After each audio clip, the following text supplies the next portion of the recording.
It's June the 8th, 2021, and you know why you're here, so let's kick this off right and introduce the players. Hey, I am Gerissar, a PvP Padawan, and Andelin's not here, but that's okay, because we got Freija here. How's it going, Freija?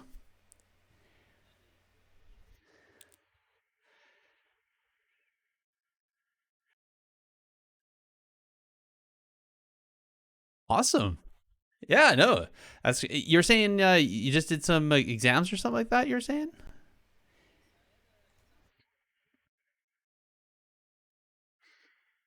Mm-hmm.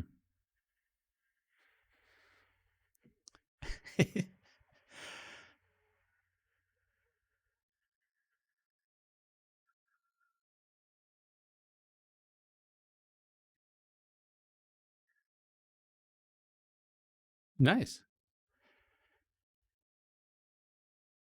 Really? That's pretty cool. It sounds like a pretty cool school where it's task oriented instead of just rote memorization, which is not always proving anything other than you can memorize stuff. So okay. Mm-hmm.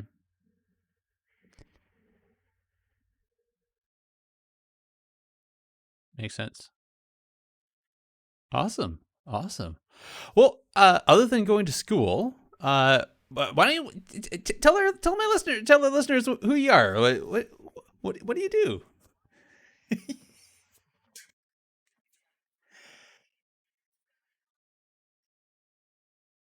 Mm-hmm. Oh shoot. For account sharing Blizzard. I was playing on my uncle's account back then, so shame on me. Sorry, I won't do it again. So I'm playing since 2005. I played for 2 months on my uncle's account, and I made a wonderful druid, a hunter, and then I rerolled all the way from rogue until Lich King, where I picked up the lock, and I didn't ever change from that point, and I didn't take a break. So Warlock is all me.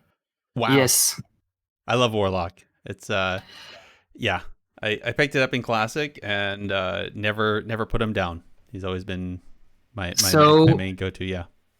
we have been talking a lot about the arenas lately and about PvP, and Yeah. that's definitely my biggest passion in WoW. It started with just raiding, questing, obviously, like the usual. But then I started looking a lot of Wallerix. He's been like an idol for me. That's how it Yeah. started. Um, so yeah, there's also a lot of people in the US that you guys obviously look up to. Mm-hmm. So if it would be someone I would look up to from US, it would probably be Rackful. So yeah, that's a bit sad to bring it, but on the other side, a lot of good memories to that man. So he's basically been one of my idols from the US side, definitely. And then Fair yeah, enough. a bit of a troll maybe. A teen wins the paladin. He's from my country, so yeah. Yes. Yeah, I know. Those are all excellent role models, I think, to follow. That's great. So I guess then I have to ask. Yes, for sure. The last 2 weeks, what have you been up to? You been playing any retail? You been playing nothing but the Burning Um, Crusade? Like what? well, usually I just play a lot of games, Mm-hmm. which is almost all the time wow, wow, wow. And if I play something else, it could be sometimes with some friends, something like CS or some a MOBA or a battle royale game. Like if I really have a lot of time, but most of the time always goes to WoW. And up until recently, it became for me a bit less attractive to play retail, as I picked up Classic around, I would say, January, February somewhere. Um, Okay. Again. So I had a priest and horde. Took a break of like 6 months, and then retail again after Shadowlands.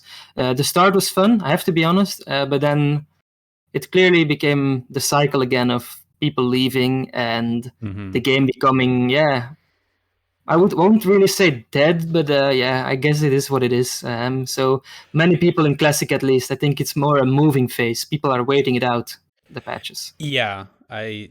That's my impression as well. Is that a lot of people who, people who are uh, concerned with the current state of Shadowlands, they're not willing, and really, I don't blame them. There's a lot of people that are not wanting to play on the ladder because you might win one game and earn yourself a couple points. But if you lose one game, you lose like 20 or 30 points. Like you drop down so much. It's too risky.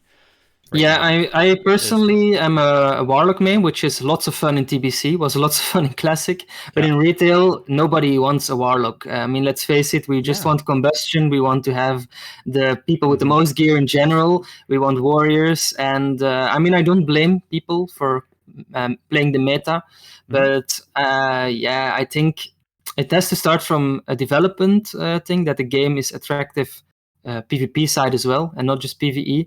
Because loads of players still want to play arenas, and it just proves it anyways. Like, I'm playing TPC now, and all of the people that were PvE mains in Classic are now so interested and hyped for arena as well. So I think to have an interesting game, you need to have a good PvP environment as well. Totally, I agree.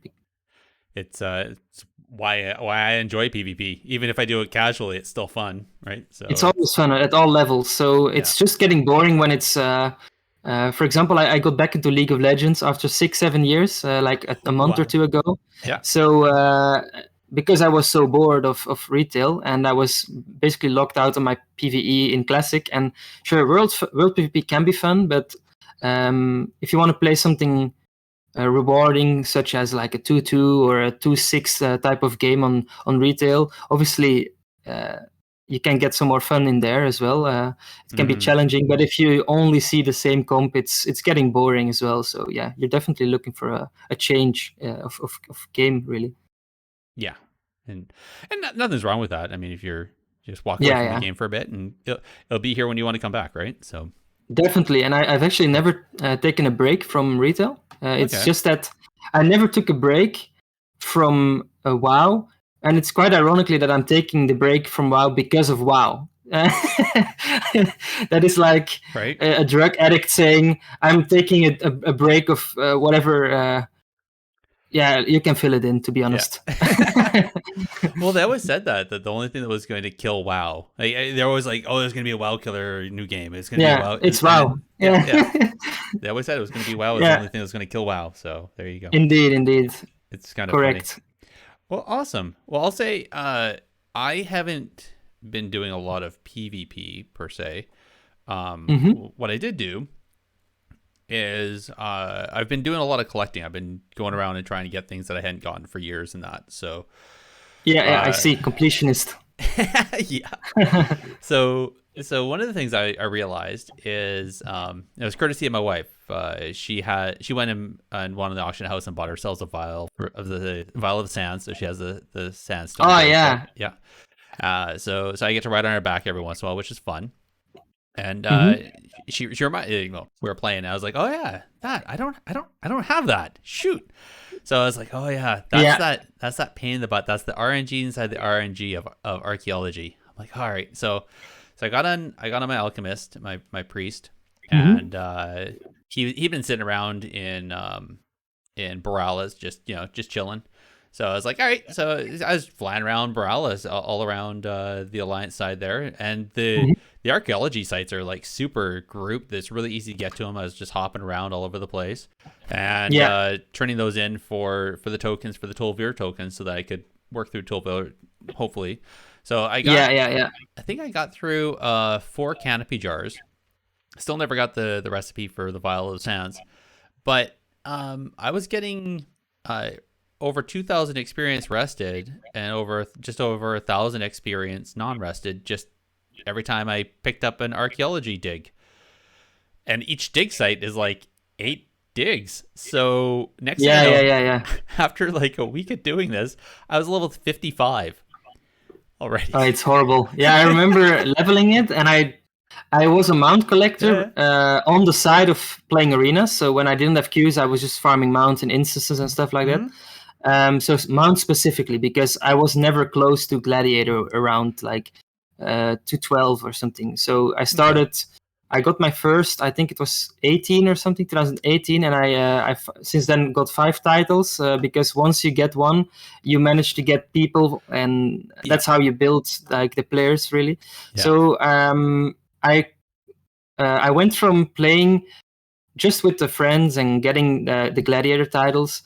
I was just, at some point there was a a recruitment or a application for the spots in the AWC. So we just were like, let's sign. Who knows? We will face Method Black or something, something fun like that. And it's exactly what happened. It's exactly what happened. So we won 3-0 against a team called Karma's Coming or something. And I still have some guy on my list from them. I think it's called Karma. And then they were called Karma and Karma's Mom or something like that. So a triple team with all called Karma, and at least one of them had like in the 3K rating, so that it's pretty insane. Cool. But you have to be honest, they were playing some kind of spell cleave that was bad into RLD. I think it was like Elesham Priest back in season 2 BFA it was. So yeah, you can really stall them. And that sounds familiar. And go for the setups only. So yeah, I mean that's how we took them down. And I think overall these players were individually better, but we won on the collective, I think. And then we moved on to Method Black, and it was like two double emotions. You were hyped to see a fun team, a big team, but on the other side, I mean, let's be realistic. We can do some crazy thing, and we might win one round, like if we were really crazy. But yeah, we're out, right? I mean.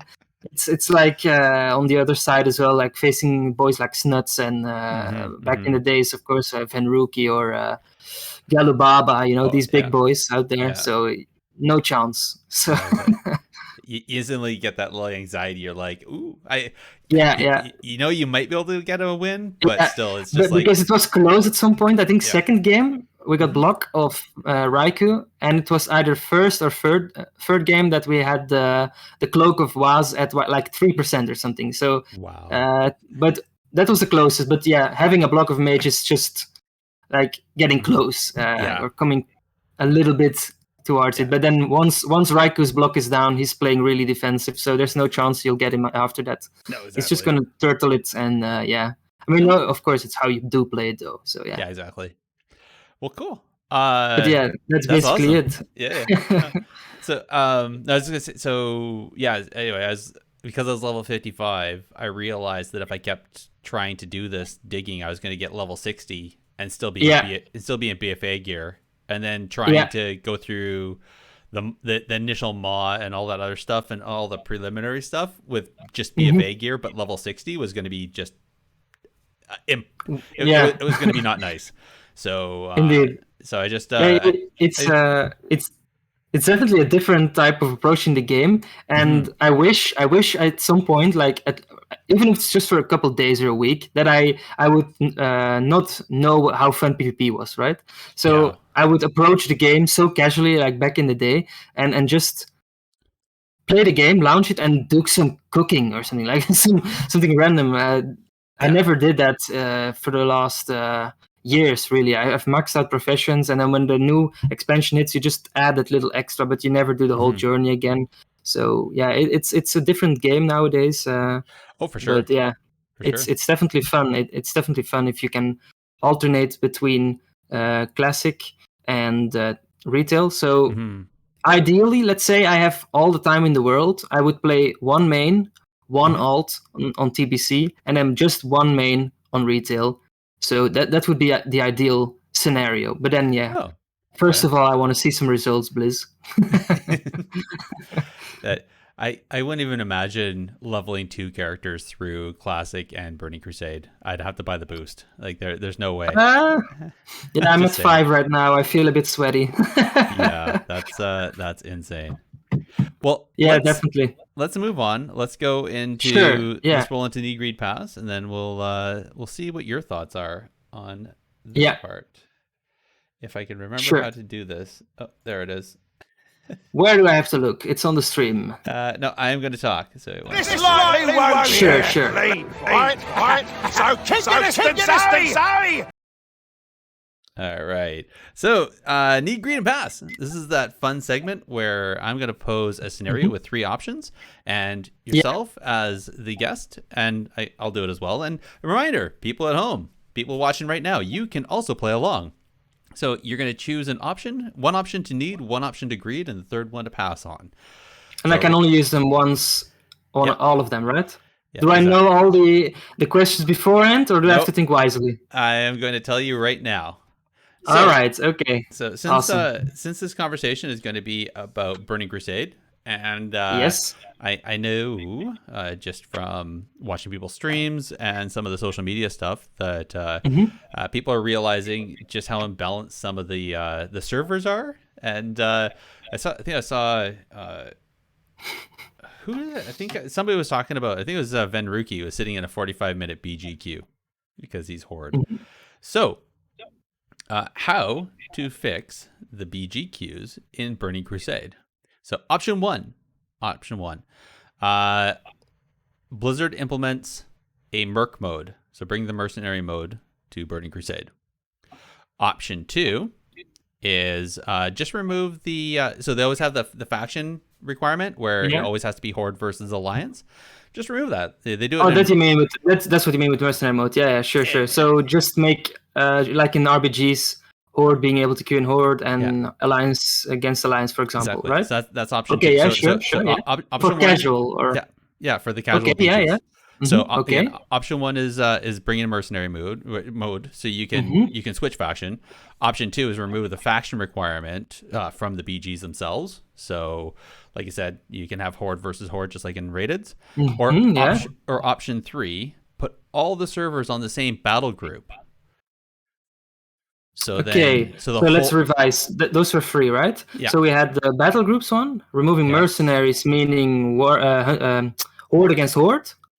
Or that was not the mercenaries. Merc mode is where you can sign up. Let's say you're Horde, you can sign up as an alliance. Yeah. But it's still alliance versus Horde. Okay. I would say, well, I'm an alliance player, so I'm not really suffering on EU. We're basically, but if I have to take it for the community, well, a massive need, definitely. Okay. And the two options left were. So there's Merc mode, remove the faction, and put all the servers on the same battle group. Well, I pass for that one. Just pass it. Okay. Yeah. I'll explain why. So battle groups can be fun to have them gone. But I didn't move to the streaming server so I can get a glad mount. To be honest, you were talking TBC here, right? Yeah. That's all. Yeah. So I don't want battle groups gone because they are on retail, and I want a chance to have a piece of the cake. So no, I pass, guys. I don't want to face the big boys out there. Give me a break. All right, fair. Nice. All right, cool. Well, those are some good. That's some good responses. Personally, nice. My idea. I was gonna need all the servers on one battle group. Oh well, there we have a different. But yeah, if it's for population reasons, yeah, sure, I agree. Well, and it's just for I think overall, if you put all the servers together, there would not be as much of a imbalance of faction. I think you'd probably that's actually true. You'd probably have more like that 45-55 that we see pretty much everywhere else. So that's on my server as well. You're right. Yeah. So I think that would alleviate a bunch of the concerns. So if we did that, that was going to be my need. My greed was going to be just let random BGs function just like the rated, so you can have the same faction versus each other. So remove that. That was going to be my greed, and then pass on the mercenary mode. I think while that works really well in current game, I don't think that would work well in TBC in TBC. Just because of the way TBC works, right? Like, I see. Yeah. That it would just even again it would start to impersonalize where even then, like, I mean, all the servers in one battle group would make it really hard because then you still wouldn't have an easy time getting to know people. But I think you'd start to recognize some people on a regular. But so again, for everybody at home, by all means, send your answers in to technically_PvP on Twitter or technicallypvp@gmail.com and let us know what your thoughts are on this need, greed, and pass. All right. Oh, and we got somebody in chat right now. They're saying they want Merc mode. Yeah, they're gonna nerd on. They're gonna need on mercenary, and greed on the faction versus faction. So, all right. Well, let's move into the upcoming PvP events and talk about what's happening new. Next week or two. Yeah, words are hard for me right now. Ugh. Get in there and fight! Stop hiding! Okay, let's get it going. Let's get this going. So, same normal boilerplate stuff. Dalaran Gaming is doing his 5v5 1v1s regularly. So you gotta go. I think he's been doing those over on the PTR as well. So it's been fun. Well, I know he's not definitely or necessarily being the guy at the very top all the time or something, but he's been around for ages, and he's not necessarily making it all the time, but he's around looking at the content. Yeah, he's very involved in checking out stuff. Testing builds. I remember I must be around Miss Pandaria. I could be wrong, maybe a bit years too early or too late, where he made all these rogue Dalaran Gaming guides. Like, he was really, really active. Maybe I've missed it since then, but at least that's where I think he had the most activity on social media. So yeah. I think honestly, and then upon recently again, yeah. Yeah. I know he's regularly doing lives over on YouTube. So that's where he does his streaming, is over on YouTube instead of the other platforms we're used to seeing. But this is actually pretty fun though. It's he gets the 5 he does up a 5v5 war game, and then each player goes out one at a time. And so if you survive, then you go up against the next person the coming next out. one. Yeah. So if all your cooldowns are still on cooldown, you're screwed. So or you need some great really, guiding stuff. Yeah, it's really neat. Yeah. Oh, and somebody in chat, they're saying, yeah, these 1v1 duels are really fun to watch. So that's awesome. I actually did it with the guild a lot as well, these 1v1s. So yeah, it's a lot of fun, and it keeps it a bit fun for everyone. For example, the more casual PvPers facing for example, the elitist PvPer out there, and they can kill him because he's out of a trinket or whatever, and it's just feeling really good for those type of players, and I think it's really inviting to every type of player. And then for a good nerdy feeling for the good PvPer out there that can clap all 5. Like the feral druids, the mages out there. Yeah. I was going to say all the red paladins out there, but yeah. Well, as well, definitely. Definitely. So Flark has started doing his 3v3 tournaments again. Just did we'll talk about it later, but he just did 2 in the last couple weekends. So it looks like he's coming back to the weekly on those. But again, keep an eye out on the Synergy Discord to check those out. A couple other events coming up, the one-offs. So there's the Posy Vibes RBG community, which is has Barndor and a few other big name people from the RBG community. So they're going to do a tournament on the 19th. The teams have already been formed, but they are still looking for people to sign up for to be extras and substitutes. So if you want, go check out Barndor and his on his Twitter or on his stream, and he'll happily share that information. If you want to participate and be an extra, maybe you'll be picked up and be playing into the tournament. Another one, you got the G-Loot Raid Masters. They're doing a Castle of Nathria speedrun between the 8th and the 20th, and this is going to be all regions. It's going to be NA, EU, and China. And so you can go check that out if you want. It should be a pretty fun go. They're going to be streaming all of the speedruns, and it's basically going to be the guild that can get through Castle of Nathria the fastest. So it should be really interesting. And the Diabolist Death Bowl is back. So once again, the monthly Diabolist Death Bowl. This one's going to be Burning Crusade version, though, and it's going to be on the live servers. So this is going to be really interesting. So it's not a tournament realm. It's going to be live, and it's going to be held on the 26th and the 27th of June.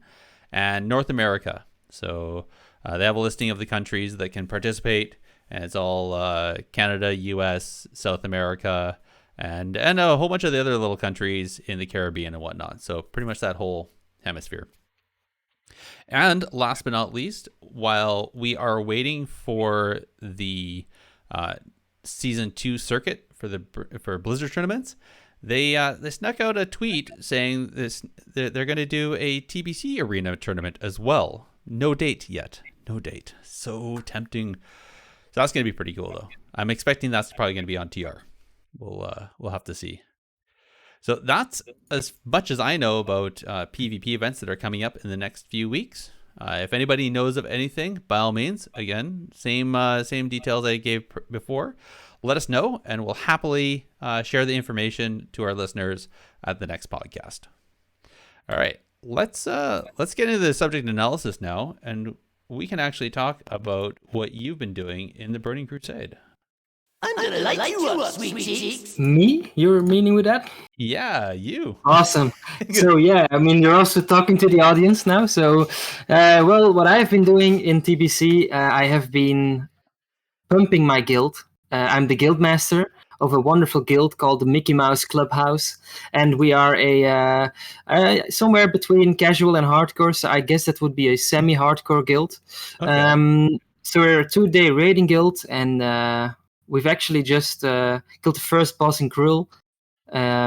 Did some good tries on Gru himself. We did a half guild run, half pugs, since it's obviously just a week out. And yeah, the boys are blasting, especially my Officer Descent. Big shout out already. It's a bit early, but I do it. That's okay. That's awesome. Yeah, I saw some people like there's already like make Therodons down and stuff like that. Like there's some world first already. I was so surprised how fast people are already getting through the raids. Yeah, it's just indeed. So I have to ask though. Burning Crusade launched Tuesday. How long did it take you to get to 70? Well, as I really wanted a great start this time, I made like a lot of preparations on every aspect. So leveling, raid schedule, tactics, roster, all of that stuff. So with the TBC lounge groups, I let people fill in a form. So how long they can play, what roles they want to play, if they can respec, all that stuff, what day. And then I basically made as good possible or viable groups together. And we had 2 to 3 groups. Dinging, I think it was actually I lose it on time now basically, but we slept 2 times 4 or 5 hours each. Okay. It was horrible no lifing right there. And then it was back to studying for me, so that's the saddest part. But basically it was I think second night, if I'm not mistaken. Tuesday in the EU. Thanks, Fav. Thanks. Wednesday. Yeah, Tuesday and a Wednesday EU. So yeah, definitely was a lot of nerding out right there. That's awesome. Yeah, I was Friday indeed. Yeah, thanks, Fav. Thanks for the backup. It's good. It's good to have friends in chat helping you out. That's awesome. Thanks. Yeah, indeed. He's actually my main tank at the moment. So awesome. Keep it up, Fav. He takes all the hits in the face so you can DPS. That's great. That's it. I'm in the back. But I did some tanking today as well. I tanked the ad of Gruul, the first boss actually. I forgot the name of the boss fight itself. But basically the warlock that's cast the Fell Hunter, and I had to enslave him to then attack the Fell Hunter onto that boss and get it in position. And when the mob dies, our pally takes it. So yeah, that's how we do it. I remember that, but yeah, because then you had to have the frost mage over to the side with all the frost resist, so they can mage tank. Correct. Yeah. Like at the right, we had him. Like when you entered far right, tanking mage. Yes, guys, you heard it. To all retail players out there, check it out. But yeah, maybe I make it too dead then. That's maybe not the best idea. Well, no. I think that was probably one of the more interesting fights that they had thrown in.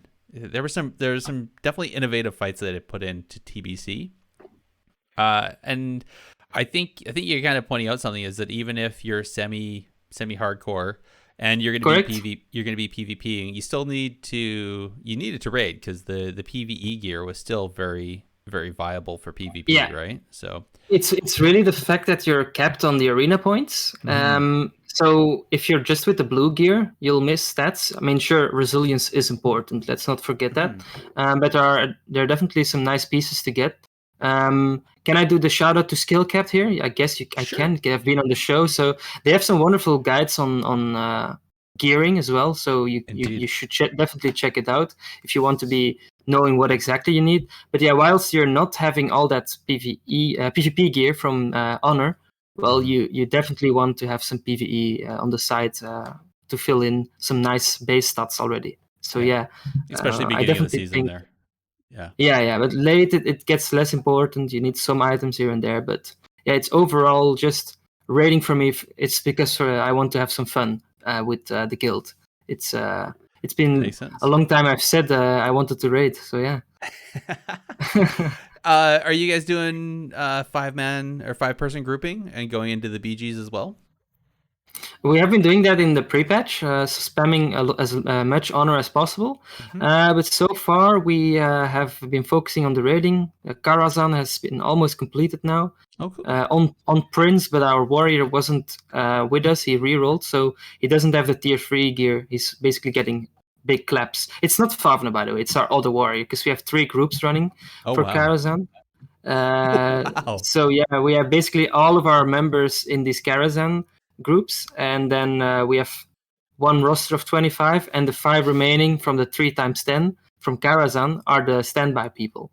So they're very dedicated members, I have to say. Yeah, no kidding. That's amazing. That's awesome. Yeah, very nice. Well, then how's that feeling though? How's the gear grind feeling for you? Does it feel good? Does it feel like Blizzard hit the mark for TBC?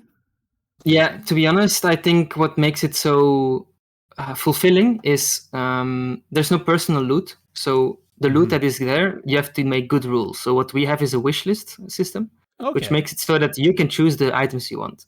And then you put it in an order. So it's like best of both worlds, really, where you can have, I mean, some built-in SR, meaning that you could soft reserve. That was the most popular pugging system. Yep. But we wanted to have a guild variant, which for us is the wish list. So you choose more or less your biz pieces. It's most of the time, or for some people a PvP piece. But yeah, obviously we won't give a plate piece to a warlock or something. I mean, sorry, locks out there. That's not how we do it. But yeah, basically that's what you do. You put a list and then you put them in the order. So let's say the Dragon Spine trophy. Yes, I know there's a lot of people that want it. So we'll have a slight priority on hunters, and then it's more or less equal. But I mean, if I didn't tell them it's going to hunters, they already all have it on like around 1 or 2 or 3 on their wish list. So it's basically built in that. So it's hard to make everyone happy, and I hope people understand it. But yeah, the wish list is definitely fun because people can get what they want. Yeah, I like that. And that makes it more personal. It's better than like the whole DKP like, and all that I stuff. like this guy, I like that guy. No, not that way. No, definitely not. Well, in this case, I like Favna. Well, that's because he takes the hits for you. So yeah, for sure. So I guess on the BG grind, you were saying, so as we started off, we're talking about how no worries. We were talking about how some people are talking about how the queues are pretty bad, and you're saying your alliance, you're not noticing that as much on the server you're on. But I guess I'm assuming you're still grinding BGs to get the honor points, to get the battleground tokens. For us, it's less than a minute queue. So we have a queue pop. So usually what you do, like especially you guys then, if you have the long queues, what you do is you queue, you take a drink, you come back, the queue hasn't popped, you go shower, you mow the lawn, you go and book a trip to Ibiza, you come back, you still don't have a queue, and then you disconnect it, you queue again. It's basically life. And then finally some friend whispers you forgot what you're doing, he invites you. Can you disenchant this? You say yes, and then your queue is gone. Oh fuck, again, and you repeat. I mean, I meant shoot, actually, not American audience. You're all good. You're all good. I'll just put it in a beep afterwards. It's all good. But awesome. Yeah, no, I think you kind of hit the nail on the head though. Is that's some stuff that some people probably, if they're coming from Shadowlands and they're coming back over to TBC, is some stuff they're not used to seeing. Is just A, the long queues, B, instant, as soon as you instance or as soon as you group up with somebody, your queue just disappears, and then you just lost your 20-minute queue, and that just Yeah, indeed. It's sometimes really sad, but what we were gonna do is we're indeed gonna do the 5-man queues at some point as well to grind it out more efficiently. Not just the honor, because that is, in my opinion, okay, but then these badges can be a big pain. But yeah, to be honest, at the moment, even though I'm an arena main player, I'm so much more hyped for the PvE content. For example, I haven't touched an heroic yet because I had to study as well. So what I've been doing is really get attuned, focus on my rating roster, make sure we have a good chance at hitting the bosses down. And I have to be honest, a newly formed guild, downing half of the content in first week. That's not bad at all. So that's really good. With more gear, everything will be dead next week or the week after. I'm really sure about that. So yeah, we got it. Are you gonna do a bunch of arena then? Because I mean, afterwards. Yeah, definitely. Yeah, I forgot to mention. So I'm most likely gonna be playing WLD, meaning the Warlock Lock Druid. And then, you guessed it, SL Druid 2s, boring dampening or whatever it is, or ooming at least as a minimum. So yeah, well, that was at least the only way to play anyways in BFA and Shadowlands as luck, unless you were obviously getting these nice Destro Druid with Feral Affinity. That's definitely fun as well. So I'll be playing with my brother. He's a druid, and cool. then he's a bit lesser XP, around 2.1, I think. Okay. But we're gonna go in the adventure together, and I'll play with a warrior from the guild. So yeah, it's gonna be focus on fun, and everything else is a bonus really at this point. That's awesome. I love that whole idea of playing with family. That's the whole story right behind it there. Actually, I should mention this. My girlfriend started playing 2-3 months ago, and she's max level. She had the bow from Molten Core, the leaf. I just forgot the name, but I think it's a Toridal one. I could be wrong, or that's the Legi, I think. Actually, now I don't remember. I know what you're talking about. I can't remember. Anyways, the leaf one. So we did a hunter quest, and she was so proud when she finished it. Showing it off, but basically she took my UI and binds when she started playing. So compared to other newer players, she really plays well, because I mean the thing with newer players is usually they don't have binds, add-ons, all that stuff. So if you have that from the start, you have in 2-3 months you can learn so much more because you have the right setup basically. Exactly. So yeah, I mean, really fun to play the game with your girlfriend. Yeah, indeed. So we're just on Discord leveling together, doing dungeons, and then usually, I mean, for most couples, I at least hope you have this time to spend in the week where you chat, right? So before it was always after gaming, and now you can just discuss your day or at work during gaming, and that is definitely a lot of fun to me. To have to spend time with your brother, girlfriend, and obviously the Mickey Mouse Clubhouse. So yeah, it's been absolutely lovely on WoW recently. That's awesome. Yeah, I know when my wife... Rock Delar, that's it. Sorry, I see in the chat. Rock Delar, that's it. Oh wow, your tank main is coming in strong for the support. He's coming with the facts. He's coming with the facts. The chat room's always the other co-host. You guys are great. So sorry, you got it back. No worries. So I was gonna say I tried to get my wife to do the same, but she doesn't want to. Rip. She gets a little frustrated easy, and I get frustrated sometimes, and then she feeds off my frustration, and then it just goes bad. So she. I see. Yeah. Yeah. But anyway, I think, what was it? I was talking to Anna, and shoot. Let's see. That's awesome. Wow. Sorry. Your friend there, Favni, just wow. Just did, well, 5 gifts. He's a very generous guy. I mean, he does this so much. He does this to almost all of the streams we visit, to is so guildies. An absolute madman. Wow, that is so nice. And I just realized, so you just got a sub. Yeah, I accepted it. Thanks, Fab. Thanks. That's so funny. That's so funny. Yeah. So I guess I was gonna say it was Dilly and Anna. Anna was saying that she doesn't play with Dilly because the same thing. They get frustrated and she just can't. She gets. Oh frustrated. yeah. I mean, at least one of them, or even both, followed me on Twitter. So I've been following them onwards. And Dilly, he's also a really good guy on Twitter. Like always, loads of fun responses. Nice ways to. Is Queen of Murlocs is Anna or? Pardon me? I see haha woo, or is it just a reaction to the subs? Okay. I got a bit distracted right there. Anyways. The tweets of Dilly are absolutely lovely, and his comebacks as well. And yeah, it's a nice guy on Twitter. Definitely. Yeah, no, he's great. But it just goes to show not everybody can play together. No, I definitely understand. I mean, it's also it needs to be a bit of a. It needs to suit you a little bit. So basically.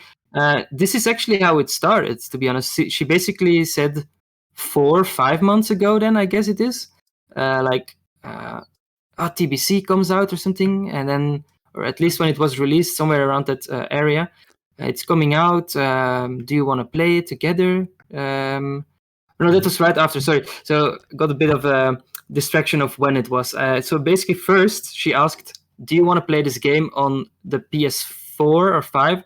Called something with together, work together, or need to play together, or basically what you do. You're 2 characters. Yeah. Let me actually ask the chat if they can Google it while I'm explaining it. So, PlayStation game, something with together. Anyways, you're a couple that is divorced. I mean, it's a bit rough to start, obviously, or is about to divorce because. They're having a really bad situation. So basically, you're going to this fantasy world where you play both characters. It takes 2. That's it, Fav. Thank you. I don't know why I said together, but anyways, you work together, and it takes 2. Awesome. That's the game, correct. So you're controlling 2 characters, and I know she can sometimes get not necessarily furious or something, but definitely really mad at a game if it doesn't go her way. So she's jumping, doing this parkouring in the game, jumping, connecting hooks, flying around the rooms, and then she falls right before the checkpoints. So she tries it 3-4 times, and I'm like, I don't want to help it because I know she wants to do it herself. So I'm just watching the misery going on, and after that I was thinking, actually this is really fun, playing a game together with your girlfriend. Because the only thing we always did together was watching football, and after a while she was just taking her phone, doing TikToks or Twitter, or she doesn't like it anymore. So we had to find something nice. So definitely It Takes Two, and then a week or 2 after, TBC got not released but announced. So that's when she got into the game. So we played a good 2 months of Classic together. She got to max, did all her professions max. She's even more dedicated onto that than me. She wants all the points to be maxed out. She's a perfectionist. So yeah, even like weapon skilling, like it's crazy. She sends me clots. Now you fill your bar, like. So yeah, it's wonderful. That's awesome. That's really cool though. That's really cool that she went in that, did the dedication like that. Oh man, the chat's funny today. I was just gonna say that. Yeah, definitely.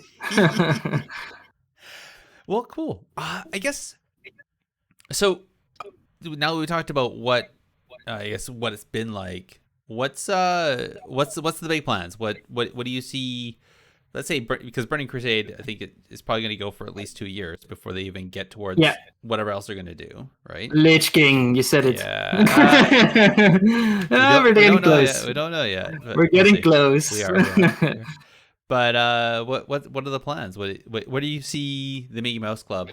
What I see? Well, I see Mickey Mouse Clubhouse or Clubhouse for shorter. Sometimes we see, or we at least think Lich King will come. If TBC came, I said Lich King will come as well. And then I don't know what's gonna happen.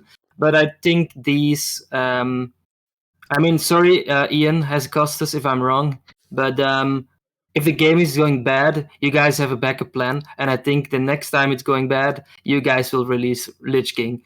So, I mean, I have to be honest, when the game is good, it is really good. And the way to keep us there is to bring another real good thing. And I think you will do it with Lich King. So just do it, Ian. Come on. we need to see some good Feral Druid, some Mage, and yeah, sadly also DKs. DKs were awesome. Especially... Yeah, but caster main life. Yeah, you won't get stuff out. True. So yeah. Well, but they were the caster I supported destroyer. DKs. Yeah. Well, so let's say before Burning Crusade or before Wrath drops. I mean, what do you potentially see? Are you going to try to become like world first raiders, or are you gonna? I mean, the thing with world first is whoops! I slammed my mic. So the thing with world first is it's as far as I want to believe the Clubhouse. The thing with the audience of TBC is most people are in my guild 27 on average, and then it peaks to 44, I think, which is your age, if I can say that. Okay. So yeah, the thing with the audience is what is the thing with I mean with that age I meant that age group has a job. So I mean most of them. So responsibilities like a dog, a wife, or a husband, work in general. So the thing is, I don't see the option with the guildies we have. On the other side, killing speed. Basically what I tell the guild is, within the time window we have, I want the best possible, and as long as we keep doing that, we will get a good speed going. But world first, no, that's not something. I don't think I would even like it, because for example, for world first, you need to do a lot of research. So you need to prepare a lot beforehand. I mean, a lot of people can remember stuff, can be, I don't know, private server players, but even if you're a private server player, you need to check if it's the same on the same game. Like, is it still there? Does it work like this? Is it fixed? So, I mean, it's a lot of research, and I don't mind that on its own, but for me, that ruins the game, because you know exactly how your day is going to be tomorrow. So, for example, now it's 3:00 here, and I know I'll have something to do for school tomorrow, but probably after that, I will be doing heroics with the boys or something like that, or I will be doing, I don't know, it can be anything, a farming rep, doing professions. So that's what I like about the game. And the people that do world first, they are buying mats already or farming gold in classic. And for TBC, it's going to be the same for next year. So they're already looking at the recipes, all that stuff, preparing for the next year. And as much as I like to promote having everyone do what they like, it's not something for me. That's fine. Because I want to look forward to the next day. And if I know what I'll do, I'll probably be bored. So yeah, that's it. And I actually prefer, that's I think the main reason I want to prefer an alt rather than the grinding out the main quickly. So I prefer to bring an alt for PvP to play with my guildies and friends and stuff. Okay. So that's actually probably what I will be doing. Have the raiding tune and have the PvP tune, and then and then just keep going, and always the best possible. Nice. Well, I'm assuming if that's the case, if they do a TBC arena tournament, you're going to be participating in that then, or? Well, Jamie, that's another one of my guildies. It's our pally tank, actually. So he's been sticking around for like 7 years with me in the guild. I mean, not consecutively, but always when there was like the big plan, he was there. So he told me actually, wait, if you're stopping retail, will you do arenas? I said, I can see it coming in TBC. And then he was like, yep, and you gotta do it. You gotta do it, and you go with me. So he wanted to do it as well at some point. But That's we did awesome. some great twos, Jamie and I. It was Destro L in twos, Mm-hmm. in BFA 2 or 3. I don't remember. I think 3 even, because Okay. yeah, it was a lot of Sounds fun. fun. That sounds fun. Destro Ellie. That It's a bit I was disgusting. Like, I was gonna say some people were probably cursing you guys.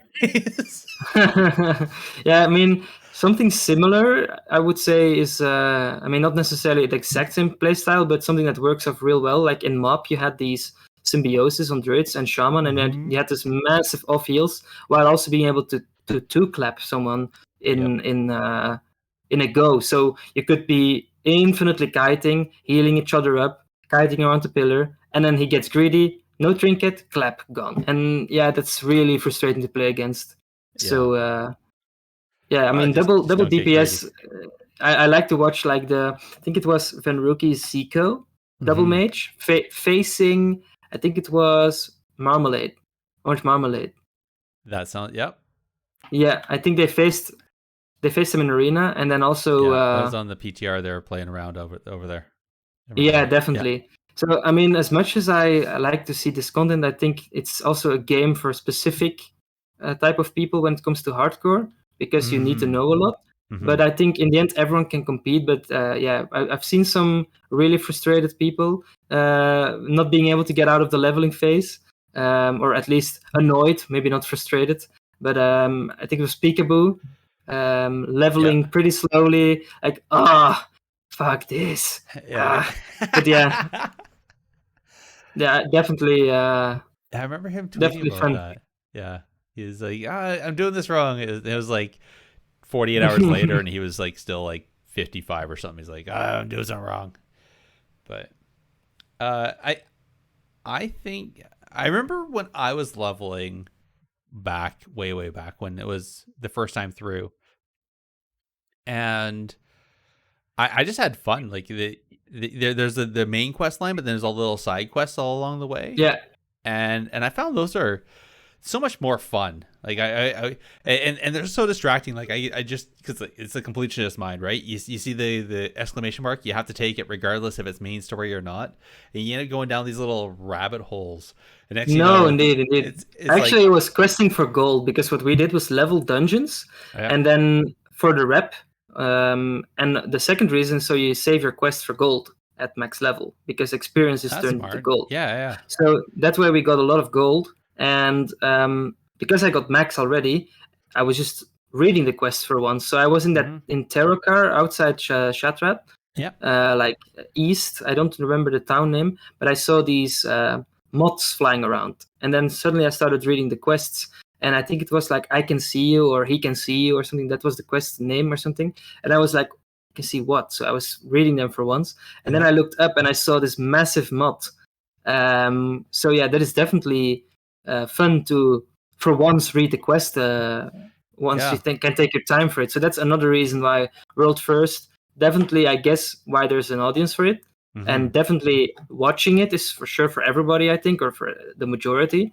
But doing it, I think, is ruining the game for at least 80-90% of the players, because they are just enjoying the game and don't have the time for that. So it's just, Well, if that's what you see on the show, I think people will see it as the way to play the game.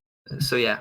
yeah, I can see that's definitely one of the side effects to today's world, where we're able to watch people play. And if you see that and you think that's how you have to emulate it, then definitely that's the downside. When now, mind you, the alternative to that is that there is definitely a power scale where if you're max level within the first week of release, then you're right into gearing immediately, and then you're ahead of the curve. You're on that crest of the wave of the gearing curve, and that keeps you actually in a powerful position, because if somebody else comes along and they're like 2-3 weeks behind, and this is definitely on the PvP stuff, because like you said, there's the weekly cap and whatnot, and there's not really any catch up. So if you're not maxing out on your PvP, on your honor and everything, you're actually going to be gearing behind everybody, which then puts you at a power disadvantage. So I get it, but you just have to accept that as that is what it is. And really, though, I don't think that power gap isn't really big if you're talking like a week or two. No. If you're talking like 5 weeks, you're gonna feel it. Definitely phases. Yeah. So I think the thing that keeps it back is like tailoring the crafts. So if you don't have the crafts, for example, for example, talking about these world first people, they have at least 5-6 characters with tailoring. They have transmutes for days. Like they have their crafted stuff within the first 2-3 days because of that.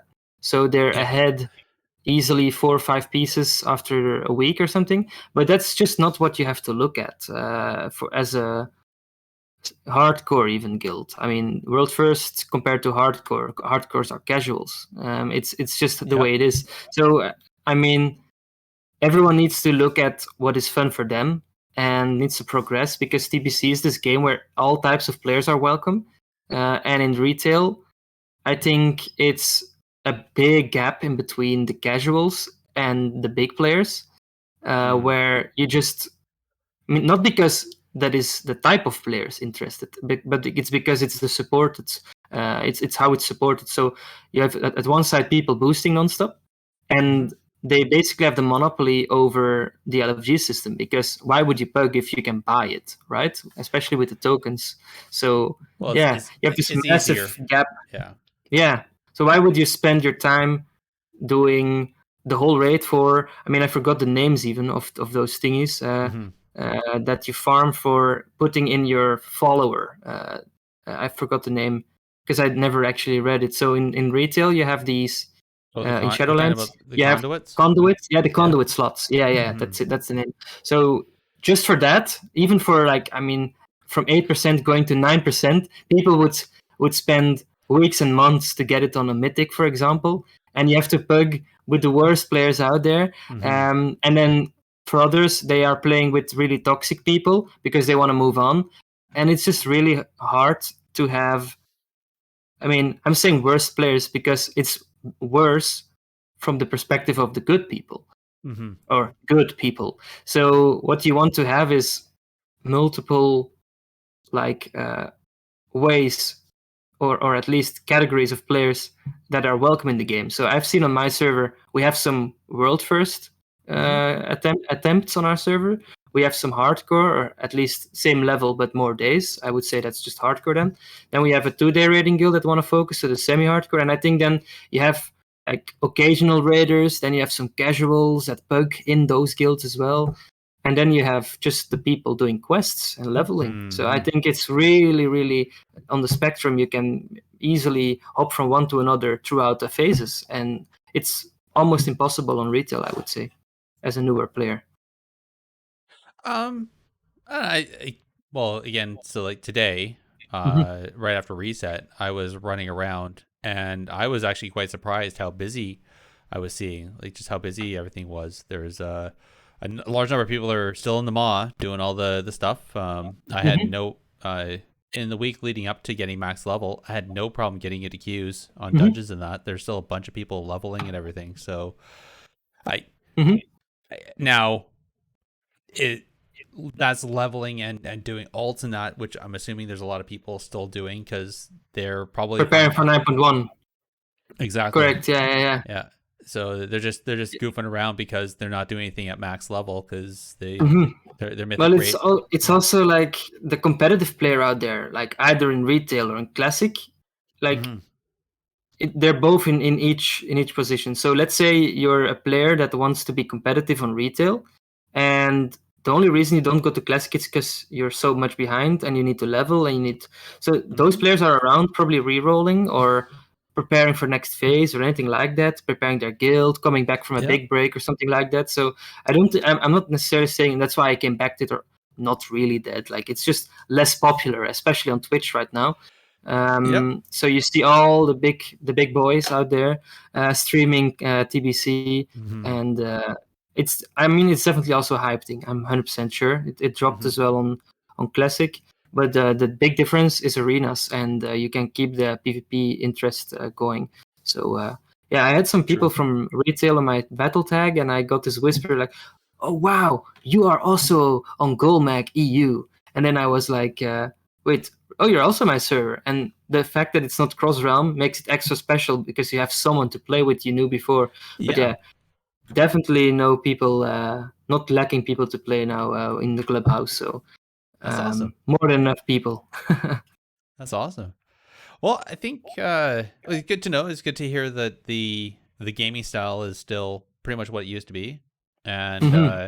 I think the part that you've kind of hit on is uh, unlike retail, unlike Shadowlands, Burning Crusade, you could try to function without being in a guild or not, but Hmm. it would be very difficult. I think Yeah, this is that style of game where everything's around the socialization, everything's around being in a guild, doing things on the regular with those people, and with that builds community and builds relationships, and so that's cool that you have such a lively community, and yeah. I that's pretty think awesome. definitely something that is underestimated by a lot of people is um, the um, the social aspect, indeed, and the importance of bringing a good attitude. So I faced some people in both classic and now also in TBC with a serious bad attitude, and they don't Oh, realize the consequences that can bring. I mean, it's karma, it will come back hmm, at you. So if you're gonna be a douche, or how you can say it, in a pug, they write your name down and you won't be coming, and they might even say that to other guilds. I mean, that's what I've been yeah, experiencing. Like I get from some guilds, um, they tell me that this guy, don't take him. He's been really toxic, and it goes around. So you have to server transfer even or reroll if you yeah, are behaving really bad, and that takes you some time. So yeah, definitely something good. I mean, act like you would in real life, I'd say. So hmm. if it's the same, I mean, then you're really in a bad spot. That guy. So yeah. Right. If you can't find a group after being toxic, and then Hmm. and then you're questioning, you're blaming everybody else, but it might be time for somebody to self reflect. Yeah, The problem indeed. might not be the guilds. I mean, at some point, I had this rogue, and I mean, all rogues that will at some point try and find a guild, especially in TBC. You can Hmm. already hear like not gonna happen. I mean, what does rogue bring as utility? Enough for, I would say, one or even none. So as much as rogue is not that important in PvE, you have on the other side the fact that it's the dominant class for arenas. So Hmm. those people that massively played for arenas need a guild. So one per guild, but the most meta class for a melee at least. Hmm. Well, if you're misbehaving as a rogue, then you're really in bad papers. You're never getting anywhere. Like it's not gonna happen. So True. yeah, I mean, to all rogue streamers, like for example Peekaboo, yeah, he can be. I mean, he can be happy. I mean, it's his own follower base, obviously, but he Hmm. can be very happy. He doesn't have to pug it because rogue life is hard in TBC. Yeah. Definitely, if you don't have a group, that is, yeah, So actually, you kind of bring up a point. yeah. Well, I'm not sure what can you talk about what the meta's looking like in TBC already? Like, how's it Sure, yeah, shaping yeah, up? yeah. So, would you like PvP or PvE first? PvP. PvP. So, well, again, I didn't really need skill cap for this because I did play a little bit earlier. I Hmm. mean, they sometimes put some classes higher or lower because it's better for pugging or less good for pugging. But I definitely think, I mean, for example, hunters right now, they are Hmm. rated like it was either the lowest tier or the second lowest tier, which I do understand. But there are some really disgusting hunter comps you can play, like a double healer, a hunter, or a lock, which is also crazy with a hunter and a healer. And I should not say this because it really is disgusting to face. So yeah, but at least it's better than seeing rogue mage priest, rogue mage priest, rogue mage priest, rogue mage priest. So I Yeah. mean, and then WLD, WLD. So I mean, yeah, actually, just go for it, guys. Just double healing and hunter. Go for it. Sounds like So a fun time. or some yeah, and probably not good early like the MLDs out Hmm. there. Like it will be strong, but I've seen on a stream, I don't remember which one it was. I think it was actually Asmongold's one. where they had the early blue gear, I think it was from. I just watched for a little bit, and there the Hogwarts cleave worked well. So that is just all the Cloddies basically, which was not bad actually. But I think it's not going to be as dominant on ladder because it requires some great synergy. But yeah, I can see some WLD Rogue Mage Priest coming off definitely. Interesting. Oh, right. Did I go shadow form? No, my internet sometimes gets a little flaky, so the first thing we lose is the cameras get all pixelated. It actually it goes full wow. it goes full mosaic. You'll see it in the VOD later if you want to come back. I'll see. It's special. Cool. Nice. Well, so PvE. Wait, before we go on, we're talking about the meta, right? So yes. PvE. Do you want to know it as well, or you want to move on? I could really care less about PvE right now. I'm not gonna lie. Well, a real short summary. Okay. Hunter Lock. There we go. Okay. Those are the top. Okay. All right. Yeah, locks were always very strong in TBC, so good to see that they're still there. Not surprised. All right, so I'm gonna close this out conversation. Thank you very much, Freija. I appreciated the perspective and hearing what it's like, kind of playing vicariously through you, if you will.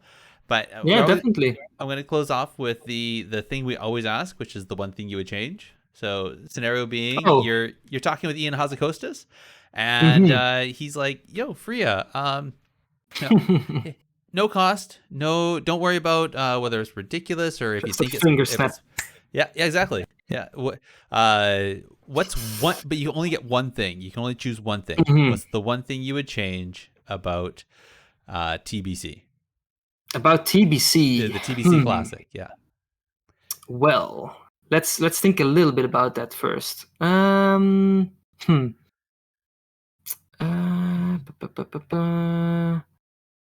That's a really good question, actually. I think, well, I hear a lot when I win a game against someone in any type of game, really. They always say 1v1, and I think that's the new generation kicking in.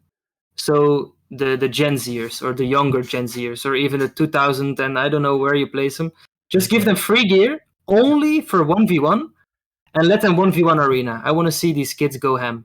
Okay. All right. That is going to be something fun to see, I think. But to add like something, dueling tournament realm. Just like when you would go to the queuing master, you could make your own team or yourself basically, and just queue up 1v1 and go the highest 1v1 rating. I want to see these sweaty attitude, and then they can all go there. They can all go move to the 1v1 section.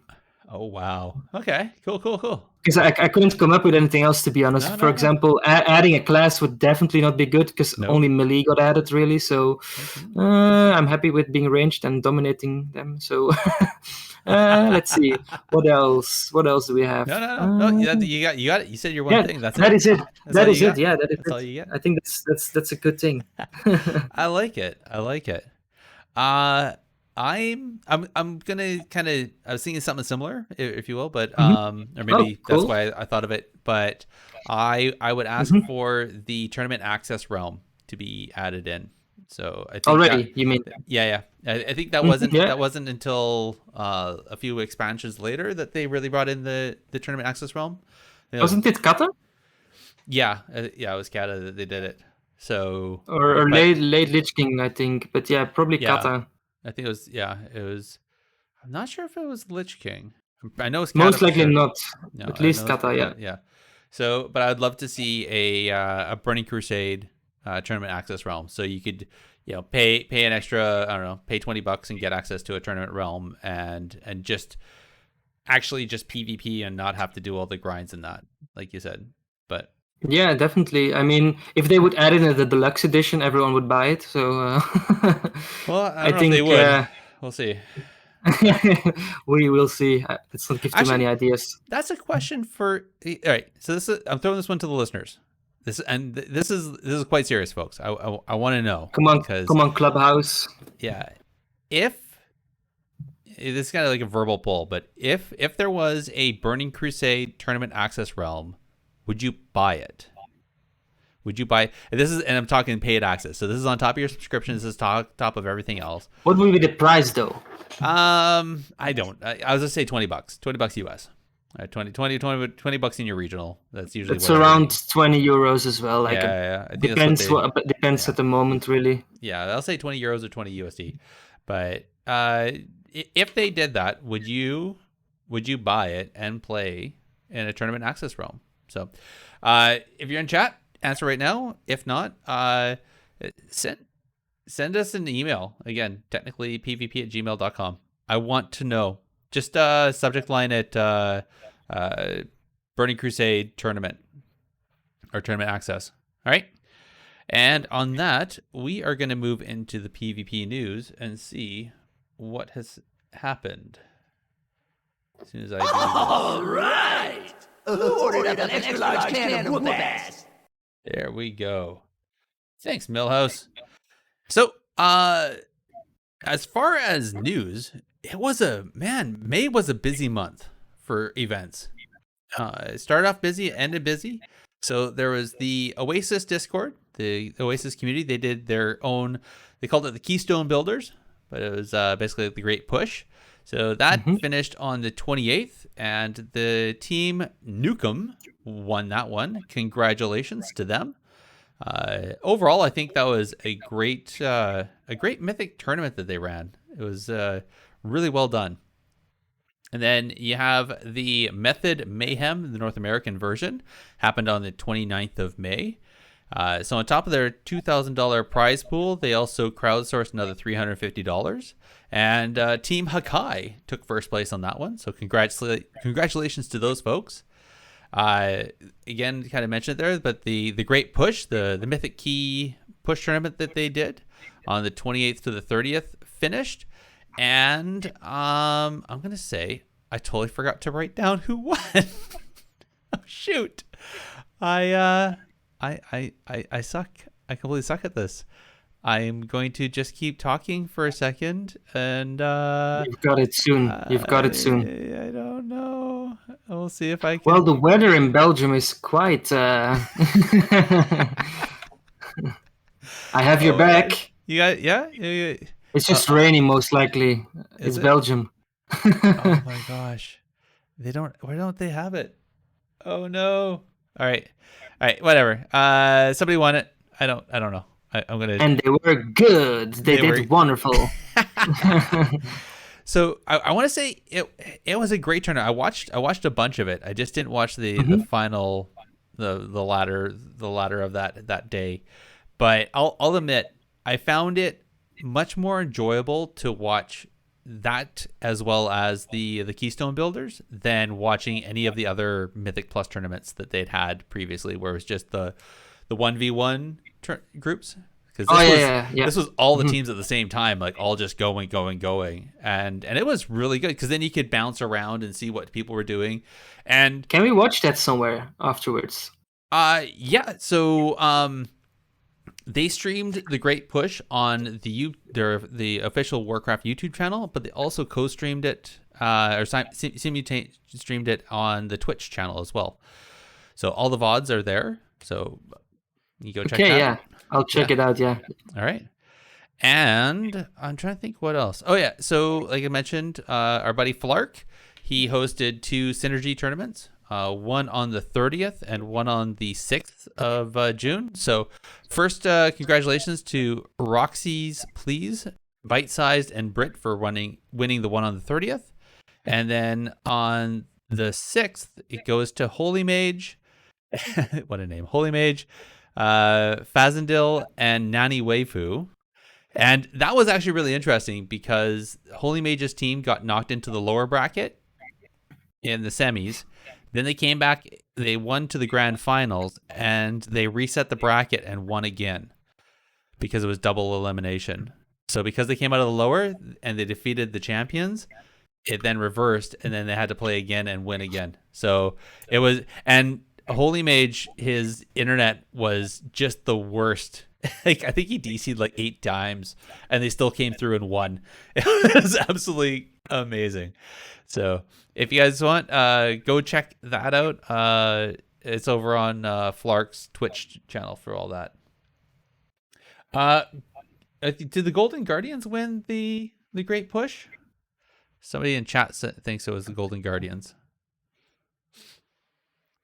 I don't know. It could be because they're pumping. All WoW at the moment. US, right? Yes. Yeah. Yeah, indeed. I don't know. Team Echo's doing pretty good as well, right? So it's hard to say. I just really suck at writing stuff down sometimes. Well, at least you have a very interested chat, right? I just found it. It's Echo 1. Oh, like weren't they second on EU World First, right? Yeah, I think so. Or did they even end up first? I don't remember actually. But yeah, at least they were competing top 3. They were.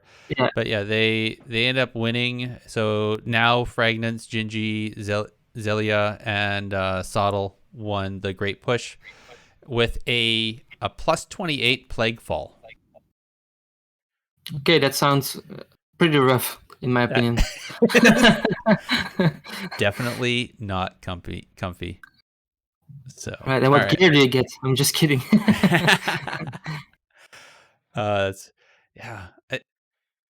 It took me a while to figure out that they on the tournament realm they don't stop afterwards to figure out who got what gear out of the chest.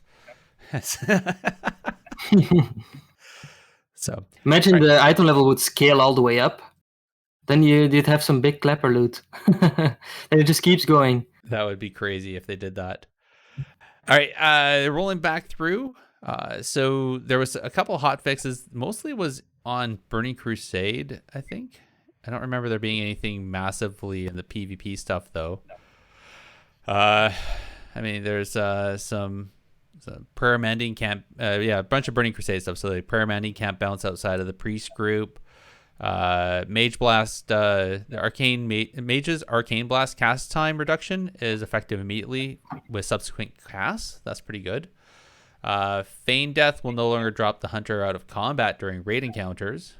Boo. What else? There was nothing really else jumped out at me. I think. Let's have a look. I'm trying to think. Sorry, this is great radio. Yeah, no, I'm not. Oh, the Warlock Infernal once again stuns and deals damages to enemies in the area. That's always good to have happen. Ooh, nice. Yeah. That happened back on the 7th. So again, it's a bunch of hot fixes, but it's mostly just fixing stuff to happen the way it should happen. So these are probably little bugs that didn't get picked up in the PTR and the beta and all that stuff. So that's that. Let's see here. Okay. This one I actually want to talk about for a bit. So last month there was a few Q&As that happened with Ian Hazakostas, and he was showing up on people's streams and stuff like that, and a lot of people were wanting PvP questions to be asked, and a bunch of these people, they weren't PvPers. They didn't get around to asking the questions. So I know we talked about it on the show here a bit. And it looks like, so they got it set up. Brian Halinka went over onto Venruki's stream, and they did a 1-hour Q&A session, which is really awesome, talking about PvP. I'm going to have a link to the YouTube VOD in the show notes, so you guys can go watch it. Highly recommend you go and watch it. The Cole's Notes versions you'll find over on MMO, which I also have the link for, and Wowhead and that are good. But again, there's always nuances there. So highly recommend you go and watch it. I think the biggest takeaways were 9.1 is there's not going to be any new talents. They're doing the big PvP talent changeover. So what you see is what you see. They may change or tweak the PvP talents a bit more, but there's not going to be any new large resounding talents being injected into the 9.1. So so we can start really starting to get some theory crafting done and give suggestions to fix up if you see any major outliers or anything like that. Let them know. What else was there? I think they were talking about, they recognized that there's some MMR issues, so they're looking to try to fix that immediately and keep a better eye on it for the future. The idea for catch-up was also talked about. So how, especially this being a longer season than normal, is the idea of trying to take an alt and try to get it up. Yeah, it's very daunting to bring in. So they're talking about, if they're going to do that, there's going to be more on the .5 patches. So if 9.1 is the beginning of the season, around .5 they may bring in a bit of a conquest or an honor catch up. On that, he did note that they added conquest to the skirms. So they would like to see some feedback on that and see how that looked.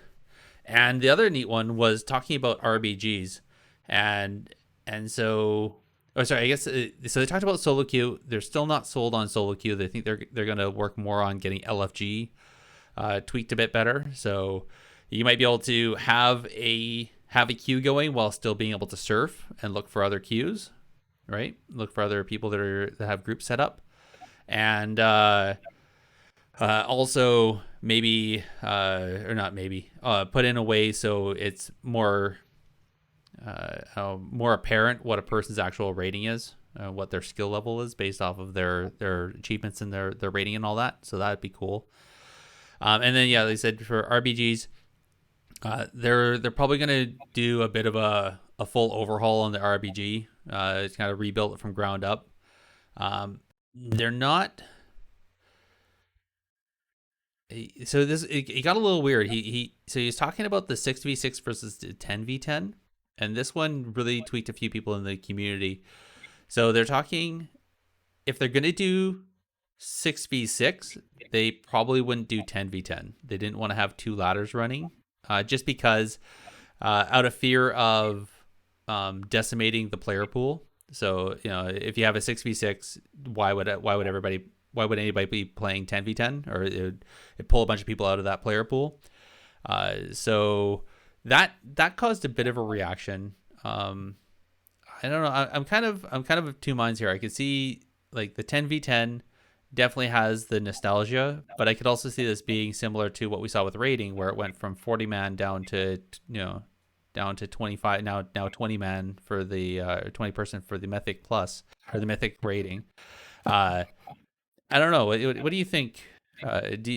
Do you think there's a difference between 6v6 versus 10v10? Do you think they should run two ladders or?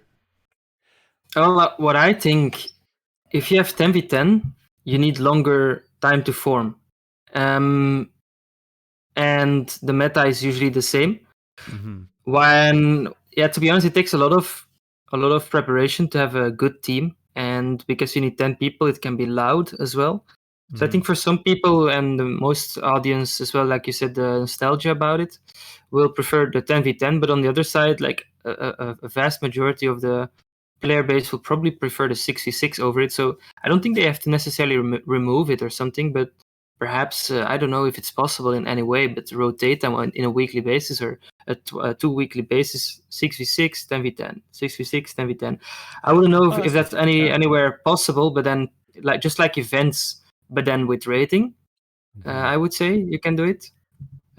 Because I think there was this, it was at least 6v6 as far as I remember, the casual game that rotates all the time.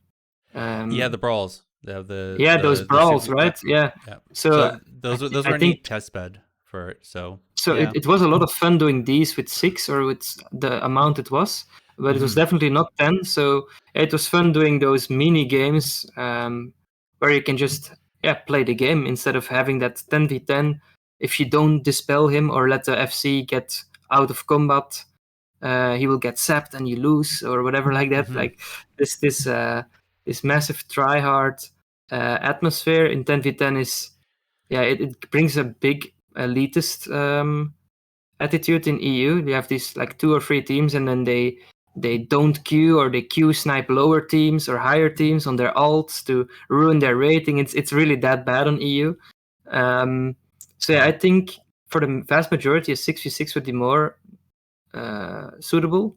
But then 10v10 has its value as well. So I think, I mean, if it's possible, why don't you just rotate it? I mean, that's what I would do. I mean, you don't need to play all day 10v10s, but on the other side, there's also, I mean, I'm speaking for myself here because there definitely are some people that play RBGs day in, day out. I remember some people that would form every single day and would also ask me every single day because obviously if lock is not meta in arenas, there's not many out there. So that guy would always ask me, just a lock. I join, there's just 4. He just says it so I come. So yeah. I mean, they know once the lock is there, everyone will start joining. It was that bad. Yeah. So yeah. I think from a developer point of view, I could see their point because definitely for 6v6, they would need to revamp every single map because the maps are too big to properly 6v6. I can see that happen. Yeah. So if they're going to put that much energy into it to bring everything down to 6v6, I could see it. It'd be it's basically kind of an all or nothing. I can kind of see that. And I mean, really, they want to have the better player experience. They don't want to put something in and then, because it's kind of you're damned if you do, damned if you don't. If they put it in and have both 10v10 and 6v6, then the people that are left behind, they only want a 10v10. They're gonna if they lose all their friends to 6v6, they're gonna cry. But at the same time, if they get rid of 10v10, there's all the people that want to do it that are going to cry. So it's like, it's always something. You can't please everybody. And I learned it myself daily. I can't believe myself sometimes. It's yeah. But yeah, so I think that was it. Oh, and the other thing, if they do bring in solo queue, they were going to use the brawl system to test that out as well. So you reminded me when you talked about the brawl system. So again, those are some of the highlights that I thought of off the top of my head. Some very key stuff. Yeah, I think you have a lot of stuff covered at least. I can't even come up with anything. I already mentioned the stuff organized by community. Asman Gold's tournament has been going around, but that might have been even a bit longer ago. But yeah, I think you have most of it covered, Gerissar. I try to keep up with it. Oh, so one thing Ven actually brought up was asking if there's a way to get PvP information out there, like all the PvP tuning and that. And our friend Lika over at justfire.com, he set up a page. He pulled a bunch of the information from SimC. He made up a page. So if you go over there, you can actually see what the actual tuning is on every PvP tuned spell or ability. So I'll have links for that again in the show notes, or if you want to just go over to justfire.com, you'll find it there, not a problem. And I should have brought it up. There's also an add-on you can get. You can download an add-on, and apparently it will change your tooltips. So it'll show what the PvP version of the tooltip is. So Starship, if you know who Starship is, ex professional player, works over with GCD TV on the admin team and that. But he does a bunch of the add-on stuff, and he did a bunch of add-ons. Well, he did a few add-ons to improve the baked-in spectator UI, and that's what they've been using over at GCD. And he actually went so far as he tweaked up for the 10v10 RBG UI, which was used on the Hype Sauce RBG tournament a few weeks ago. Well, he took those add-ons and he dropped them up on CurseForge, so anybody else can use them as well, which I think is really amazing. So there's 3 specifically. I made a tweet about it. I'll put a link. It has the three links to the CurseForge, the 3 add-ons there. But I think that's pretty cool that he did that. So now pretty much anybody can make a professional looking tournament streamed and be able to do some of the fun stuff that they do. Yeah. Clubhouse tournament. How does that sound? That sounds great. I'd love to watch that. I'll let you know if we do. Please do, and then I can shout it out as well. There you go. Nice. Let's do just that, guys. At some point, we'll let you know. There you go. How much gold are you going to put up on the prize pool there? What does chat want to see? How much guild gold should go up on the prize pool? Well, whatever chat says or what's voted the most or whatever it turns out to be, we'll try it. Okay, we'll do the best. Awesome. Okay. Or a free sub on this channel from Favna. I think that will definitely work. That will work. There you go. Last couple things. I just want to point. How do I want to put?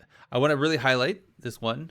So we, Andelin and I, were invited over to the Battleground Breakdown podcast, and that's hosted by BG Wizard, and that was actually a lot of fun. We got over there. We talked about Battlegrounds and talked about some of the great work that BG Wizard is doing there, highlighting events in the community similar to what we're doing, and also highlighting some of the issues that him and his team are finding in BGs.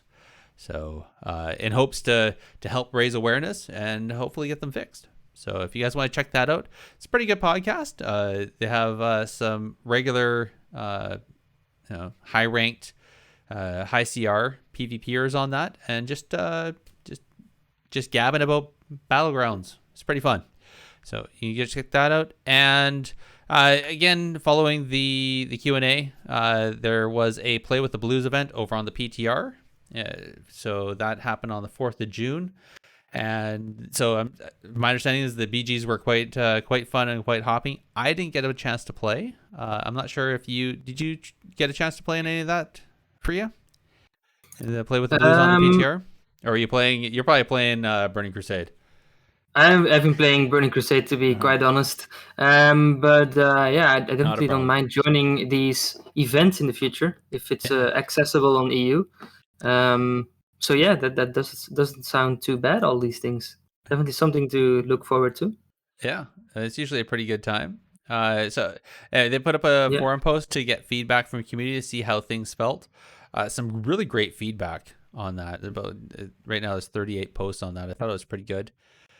Some good quality feedback. So if you want to see, if anybody's interested, if you didn't get a chance to play and you're wondering, or if you did play and you want to give some feedback, go over there onto the forums, and Blizzard would really enjoy that. But that is it for, well, pretty much the show. Pretty much that's it for all the events. I'm going to close this out quickly though. Freija, do you have any shout outs? Anybody you want to shout out? Well, I think I did enough so far. Obviously, the clubhouse, the Mickey Mouse Clubhouse. Yeah. Well, Lil Freija, which is my girlfriend, she's called Freya, and I owe my nickname to her. So yeah, I made a female character. I was always called Chuck on everything until I started playing a female character. Chuck sounded a bit weird, so I went with Freija since like 2012 when I met her. Okay. So yeah, shout out to the guild, to Freija, and I would say to all of the PvPers out there, because without you guys, I can't queue into some people to play against. So keep it up, boys. It's true. And girls. Have I been saying your name wrong? I've been saying Freija. I mean, if you really want to say it the way she says it, it's gonna be Freya. Freija. But that's gonna be yeah, that was not too bad. All right. But that's pretty good. So by one time. All right. Nice. Well, I'm going to give a quick shout out to the Warcraft Radio guys and gals over there. They actually, because it's Pride Month, they've actually done up some Pride merchandise. So if you go over to the warcraftradio.com and check out the shop over there, you'll see that there are some shirts that they have up through the Teespring. And all the profits from those shirts are going to go to the Trevor Project, which is a very, very amazing nonprofit organization. So if you're interested in that, go check it out. And I think it's pretty awesome. So Freija. Yeah. Freya, if you want to do it her way. Yeah. Definitely. Where can our listeners find you? Let me see on the stream if you. Yeah, actually, you spelled it completely correct. So the way you spelled Freya WoW, or let's see, I'll type hello guys in the chat. There you nice. So that is my Twitch. And the exact same way you spell it is also on Instagram and Twitter. I will most likely, once it starts becoming any relevant, start posting my streaming updates there if I will do any content. But it does look like summer will be quite some streaming. And if I'm not streaming, it's going to be one of my guildies. But I will probably, it sounds like a good idea to pop off a tournament. So yeah, if you want to see it, I will definitely let you know, and then you can see it on that channel. Awesome. So in case Awesome. for those that are listening, it's FREIJA wow, all one word. So Twitter, Instagram, Twitch. That's Basically everything. Yeah, indeed. That's awesome. Correct. Awesome. Well, Yes. if anybody wants to find us, again, we are at technically_PvP on Twitter. We got an email, technicallypvp@gmail.com. There's a Discord as well, the Warcraft Radio Discord, where we have a show channel there, and we're usually talking about PvP stuff.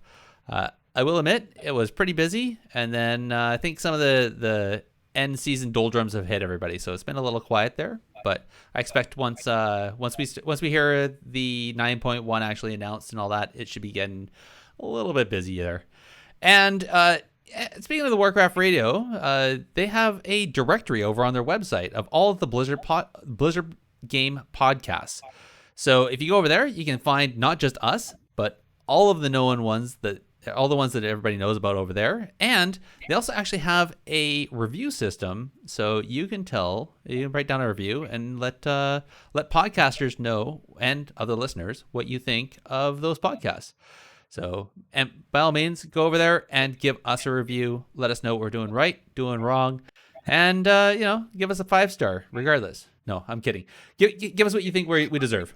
All right. Well, that is it for us, and I think we are ready to say goodnight. So you take care. You have a great one, Freya. Thank you very much for joining us. It's funny that Jamie joined in right in the ending. Anyways, thanks a lot for inviting me to the show. It was absolutely wonderful. You can check the VOD, James. All right. This was an See absolute you. blast. Thanks a lot. Right. Have a good night. Or Good at night. least, night. There it is.